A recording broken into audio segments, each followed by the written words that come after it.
All right. First off, just want to say thank you again to everybody that made last Saturday happen. The one thing about game day is there's a lot that goes into game day before game day ever gets here, right? From ticket sales to all the things that go on around the stadium, from parking to taking care of the stadium to event management. So many things that I know I don't see, but you guys or the fans see it on a daily. So there was a lot that went into it. I text Josh and a big group of his people. I just wanted to say thank you again. Like those moments are very special. Obviously, wins help, but when they enjoy the experience and they can go home with a smile on their face and the way that they're treated and taken care of as fans, I think is a very, very special thing. So say thank you to that again. I was going to run through our MVPs. Sometimes I move on to the next opponent, forget to give recognition to one. So second week in a row, Pat Bryant offensively, Luke Altmaier, Melvin Priestley, and J.C. Davis. Thought Melvin and J.C. in particular, both those guys made big jumps from game one to game two. Very apparent. Fun part for us is the defensive look team guys going against it, emulating KU all week. We really felt up front. They had a couple of inside players that were good players, and General Hunt has been impressive. Just keeps getting better every week. I know he hasn't got on the field for us at this point, but just really impressive young man in our program. Excited to see where he goes. Then Vernon Woodward is a corner that I thought KU, in theory, probably might have the best pair of matchup corners that we might face, since I've been here, and probably one of the better tandem group of guys that we'll see this year. So I thought Vernon did an exceptional job emulating those guys. Defensively, Xavier Scott, and I believe 5 minutes ago it just got announced he was the Big Ten Defensive Player of the Week as well. I think there might be some other accolades coming his way sooner than later. So really excited for Xavier. Miles, two guys that just continue to be impressive. I think they're the only tandem in college football that have both 2 interceptions on the season as well. So rare air there. Really excited. And then a couple newcomers. Dennis Briggs really has been a guy since last spring. Has been impressive to me to see where he's come. And then I know he had the roughing call earlier. I think it was because he kind of hit him high. It wasn't when it was late. I think it was where he hit him. But was a very opportunistic guy. Made some plays behind the line of scrimmage. Really impressive. And Caleb Patterson at corner is just again since last spring to where we are today been very impressive. Offensive look team guys. Trey Petty again, just a very probably a different quarterback prep than it was against Eastern Illinois, but he emulated and did a really good job of showing us exactly what we thought KU's quarterback would do, and did a really, really nice job all week doing that. Hugh Bengers, also an offensive lineman, has really continued to get better for us every week, and an exciting guy to be around. So those two guys were look team players. Special teams MVPs, James Kreutz. James is a 4-core guy for us. James starts on every special team. He's got a lot of reps on the line of scrimmage, but had 3 tackles and 10 reps on special teams on punt cover and kickoff coverage. Was a force to be reckoned with. And then also David Alano, just the 3 field goals, right? Just the execution of that. Obviously the snap, the hold, the protection have all got to be there, but really, really impressive. And then Tyler McClure, who's a young man, a lot of you guys know him from the Champaign area, just continues to do great work every day. Super excited. He was our special teams look team guy as well. So with that being said, I thought our guys turned the page yesterday. So on Sundays, we come over here. We basically put the game to bed, try to take advantage of the teachable moments, offense, defense, special teams. I have a short presentation, do a lot of the MVPs, and talk about some big picture items, and we usually take a break. We have a victory meal tradition here on Sundays that is pretty awesome. I think our guys took full advantage of that, and then we bring them back and kind of just turn the page. Jumped into Central Michigan, obviously a 1-on-1 football team that 2 different games for them, overall, but have a tremendous amount of respect for, again, a head coach that I know fairly well. Guys that are on that staff I've known for a while. Coach Akey, their D coordinator, had been a guy that I got to know back in the day when he was at Idaho. Just really impressive staff. I think they do a good job overall. I know they'll come in here ripping and roaring. They play big time opponents every year, and obviously this is a third step for us, a home game. We knew out of the gate that we're going to have 3 home games before we go on the road, and this is that last step in this road. So I think our guys will take the challenge very, very personal this week, and I'm excited to see where they can go and move on from. So with that, I'll open it up. Aaron talked about the key. Now that the outside world is going to heap praise on them, yeah, for you guys to rein them back in. What's the key to that for a team to kind of flush that? You know what? I do think this team, since last January to where we are, they show me they have an edge. And then, to be completely honest, probably one of the most refreshing things for me on Sunday. Again, Bret and Dan do a good job. They send me quotes from our players, and several guys, even new guys. Zakari had a comment about, hey, we'll take this film, we'll watch it and flush it and move on to our next one. I thought our guys turned the page from the Eastern Illinois to Kansas, which you normally knew that was going to happen, but even as early as yesterday afternoon, just the detail, the preparation, the guys coming in on Sundays, guys coming in day on Mondays, our day off to watch Central Michigan and get a good full hold on them, I think is pretty impressive. So that was probably one of the big ones that jumped out to me. Is just, I don't think it's just rhetoric. I think they really believe it. You talked about the defense playing with an edge on Saturday. Like, what gives them that edge? How do you see that play out? I give a lot of credit to Josh Kreutz. I let guys get up and talk in fall camp, and Josh got up and talked about playing with an edge. And while he was giving his talk, I think everybody in that room responded because they know that's how Josh plays. And so we've been kind of making that kind of a theme for everything: offense, defense, special teams, and the defensive edge, no doubt in my mind, is being able to play the next snap. Right, like we all know, plays are going to happen. Even Saturday, they had kind of one series where it kind of got away, and they responded back very favorably right away. I told them yesterday, one of our keys for the entire team was to play complementary STD, what we call our STD, TSD, tough, smart, dependable edge, right? And I think the big thing for us defensively was sometimes when things aren't going well, complementary football isn't how well the offense plays or the special teams, or vice versa. If the offense isn't doing well, have a defense make a play. It's sometimes within a unit where a player makes a play, right? So Xavier Scott rallying that, pick six, right? Xavier Scott, pick six. Miles Scott with another red area interception, right? Just made it a tremendous break on the ball. Sometimes those complementary moments come from one player rising up above the moment and putting the unit on his back, and that's exactly what happened.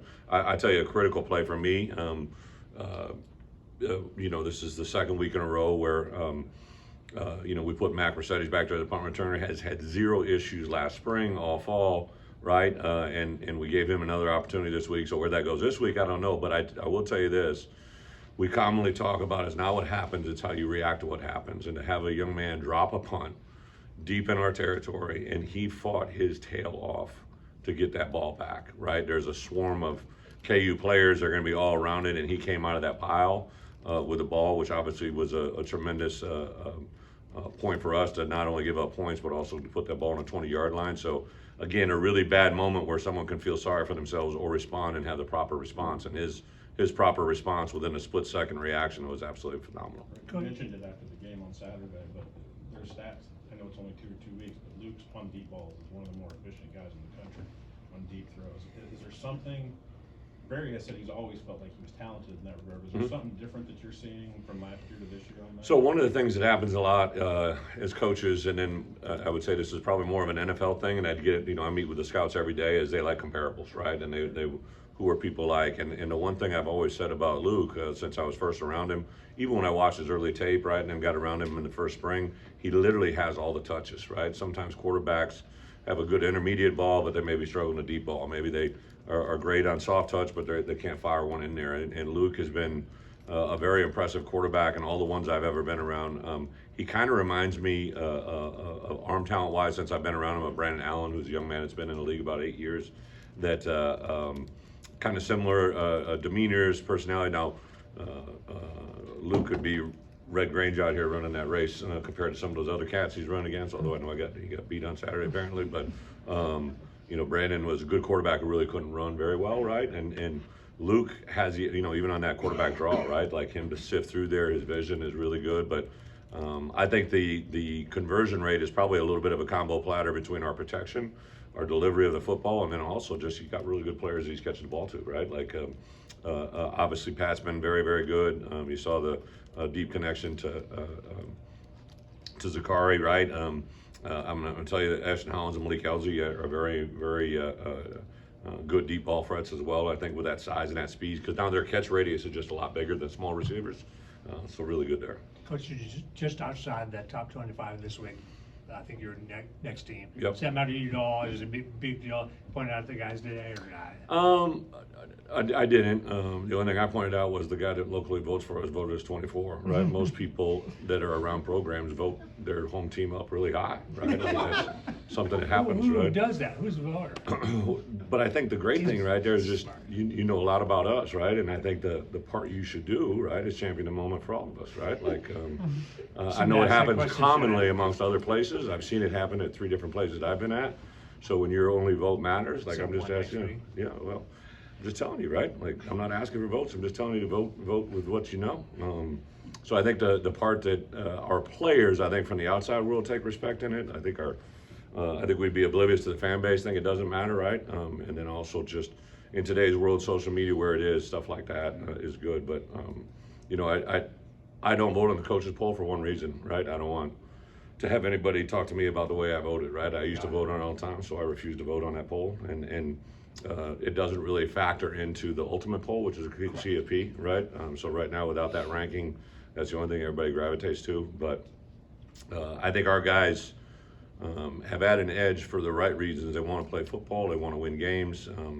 And I think that part was really, really cool to see that play out on Saturday. It wasn't about Kansas, it wasn't about their ranking. They wanted to play in the first rematch game of where it was. Coach, coming off the win against a top 25 team and maybe looking around at the league a little bit and how some other teams have played, do you take a moment to look at the upcoming schedule and think maybe you have more of an opportunity than you thought you might have had? Yeah, you know, to be honest, right, because of the timing of that game, I didn't even know, you know, we were, you know, it was a longer game, and then we had the, you know, post-game celebration, press conference, had some recruits on campus, right, so my girls were at the game, so I actually spent a little bit of time with them. So I really didn't get home, probably closer to when I went and saw Robert's fire truck.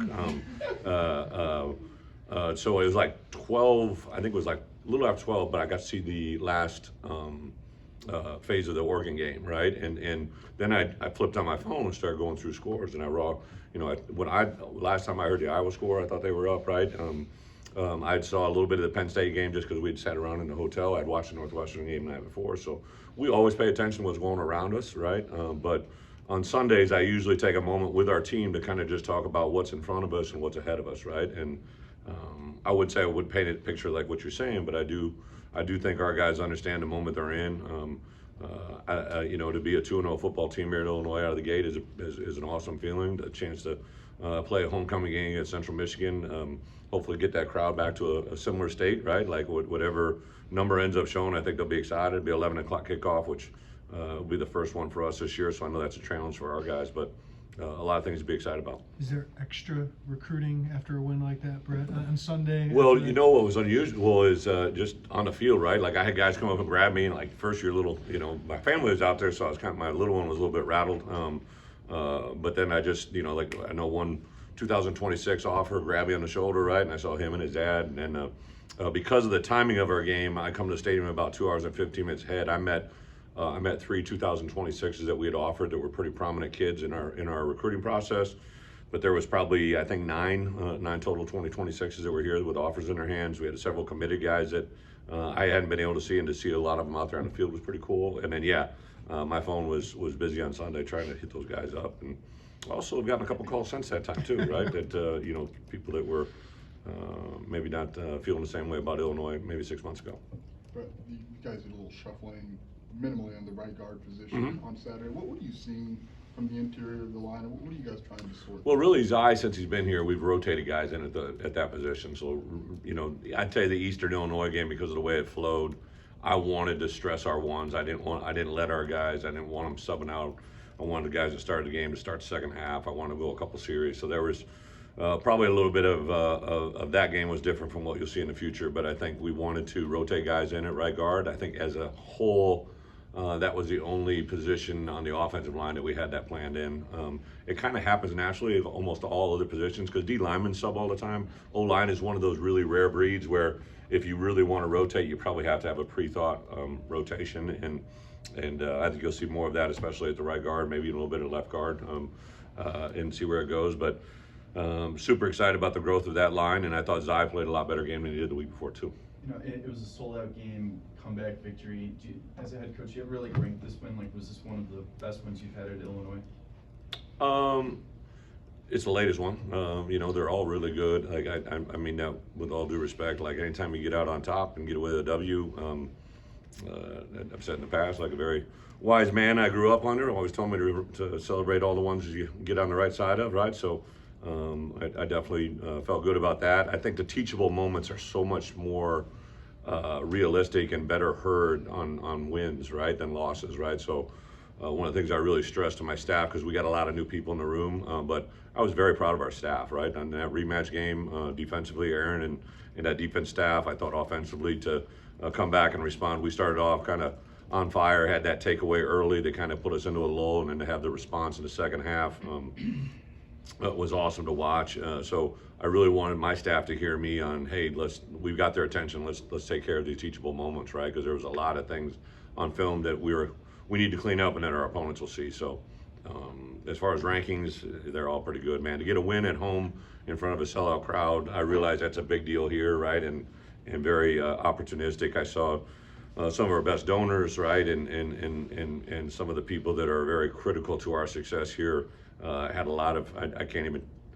When I turned on my phones, I didn't even try to respond to anybody that night, just because it was so many people reaching out, which is awesome. But again, people remove the wins are obviously a very, very good thing, but it's the experience of that day that really makes fans for a lifetime. And for Josh and I, we've always said sustainable success has got to come through repeated behavior, right? And this is a big step in that direction. Do you have any personal history with Central Michigan or with their coaching staff? No, you know, I hired their head coach once. Dan Enos was the head coach of Central Michigan, and I hired him as my offensive coordinator at Arkansas.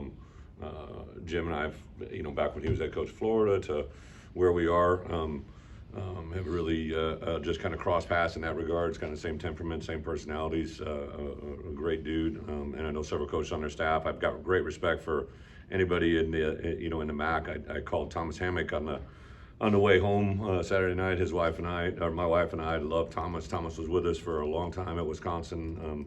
Another one of my former coaches doing an unbelievable job, right? And he and I have always kind of had good banter, so I called him and he didn't pick up, so I sent him a text. I said, okay, big timer, right? And then he called me and he could barely talk, right? So I know that was a big moment for him. A lot of respect for the guys in that conference, just overall, that conference, that division of football has just been one of the best in college football, sustainable. From an injury standpoint, did you guys get out of that? Yeah, got out pretty healthy. A couple guys popped up on Sunday. Don't foresee anything that's going to change our math overall. There's one guy that's a little bit in question, but I do think Goda could be back with us on Saturday.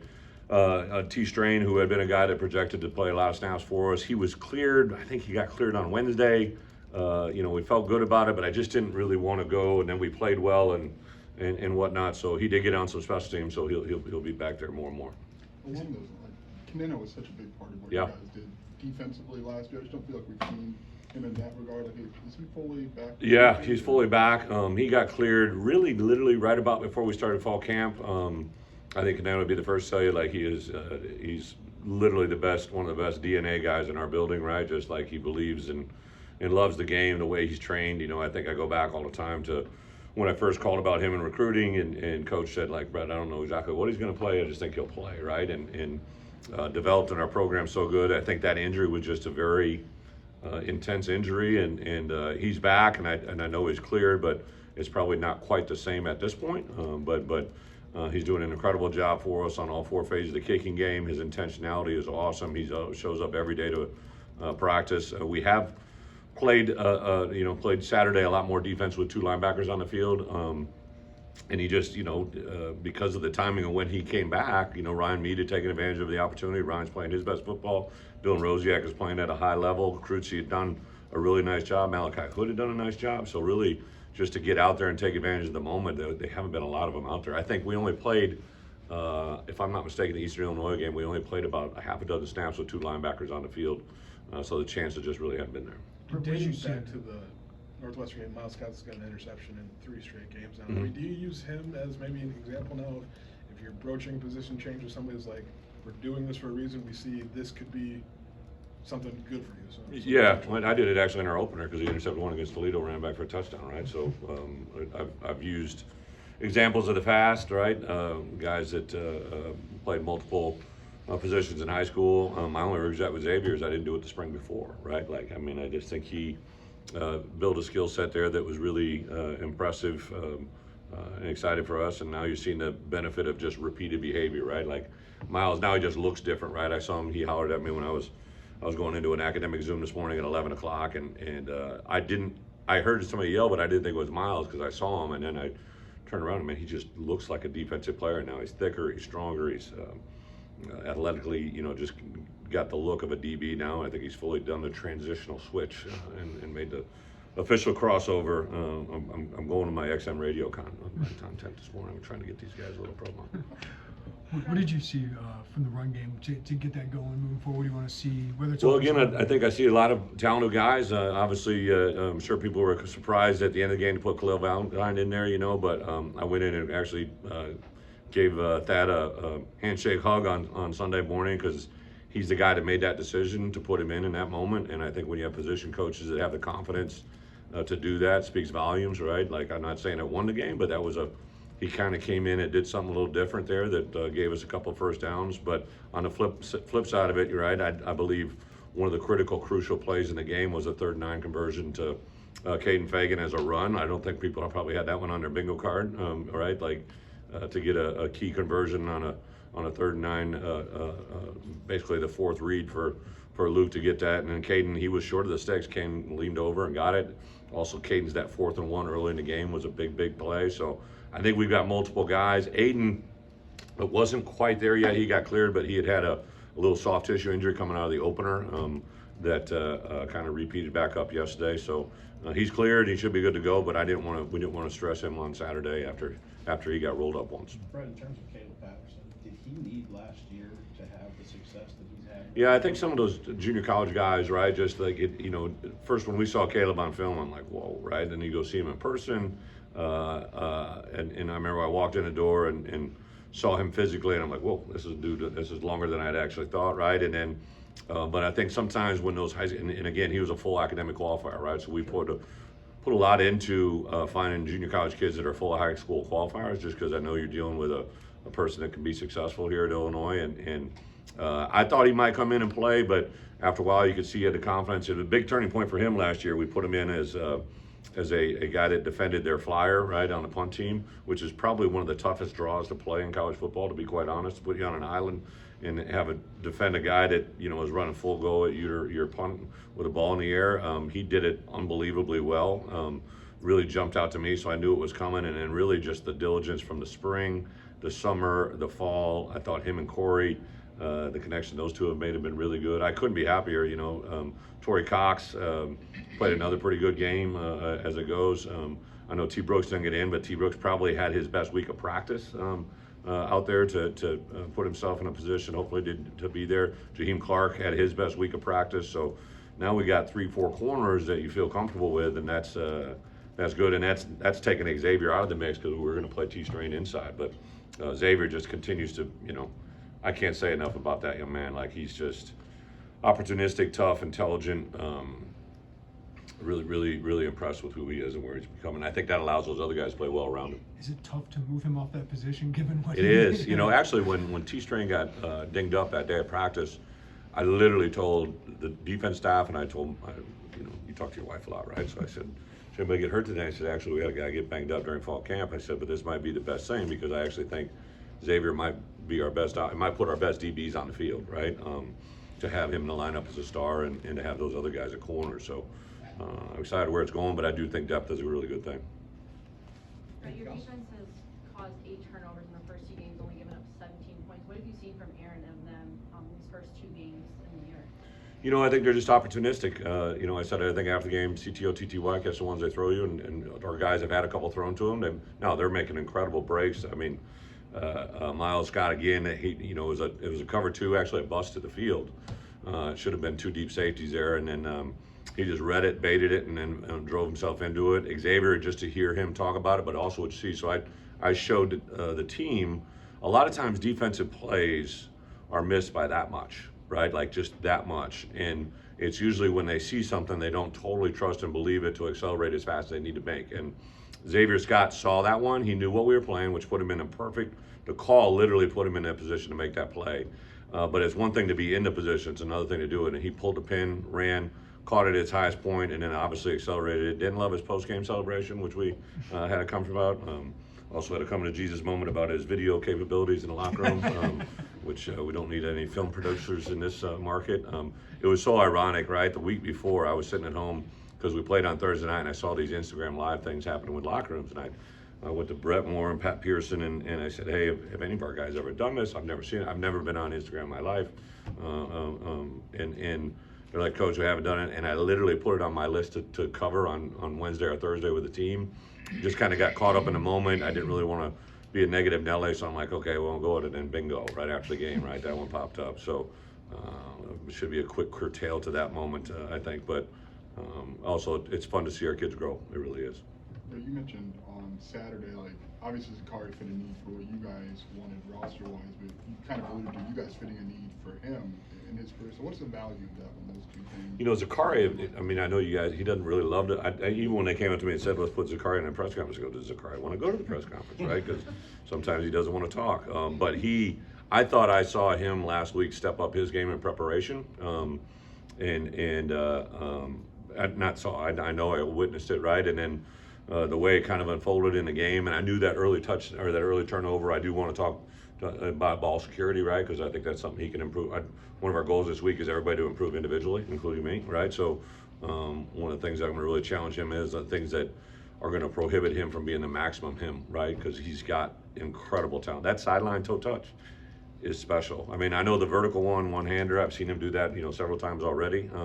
But that one on the sideline, to have that, you saw him look, put his feet, to have that ability to do that, that's not a natural thing, right? Even in our wide receiver room, there's probably only a couple guys that can pull off that play, right? So, and to give a lot of credit to Luke, any ball that throws, that Luke can throw, I think in realistically without having someone in his face, like when he's in the pocket, set himself, and even on the move, that was a throw to his left.